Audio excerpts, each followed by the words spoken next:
Cognitive ডিস্ট্রাকশনের মতো মানসিক অবস্থার প্রভাব আপনার মধ্যে যদি থাকে, তাহলে আপনার একাগ্রতার অভাব দেখা দেবে, যার ফলে আপনার শেখার ক্ষমতা, কর্মক্ষমতা, সিদ্ধান্ত নেওয়ার ক্ষমতা কমে যাবে এবং মানসিক চাপ অনেক পরিমাণে বেড়ে যাবে। আজকের ভিডিওতে বলবো এর থেকে মুক্তি পাওয়ার উপায় কী।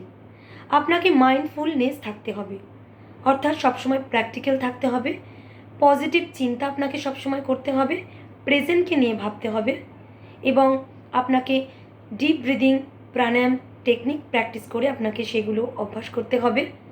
আপনাকে টাইম ম্যানেজমেন্ট শিখতে হবে, একটা টু ডু লিস্ট বানাতে হবে। আপনাকেই ঠিক করতে হবে আপনি আপনার সময়ের কাজগুলো আপনি কিভাবে করবেন। এছাড়া আপনাকে অপ্রয়োজনে আপনার যে চিন্তা সেগুলো মাথা থেকে ঝেড়ে ফেলে দিতে হবে। পর্যাপ্ত পরিমাণে ঘুম আপনার জীবনে খুবই জরুরি।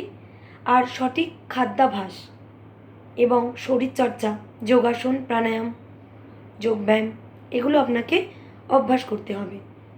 তাহলে আপনি পারবেন আপনার কী থেকে এই সমস্যা এসেছে, এই ডিপ্রেশন আপনার কোথা থেকে এসেছে সেটা আপনি বের করবেন এবং এর সমাধানও আপনি নিজেই ঠিক করবেন। ধন্যবাদ। আমার ভিডিওটি ভালো লাগলে লাইক এবং কমেন্ট করে দেবেন। Thank you.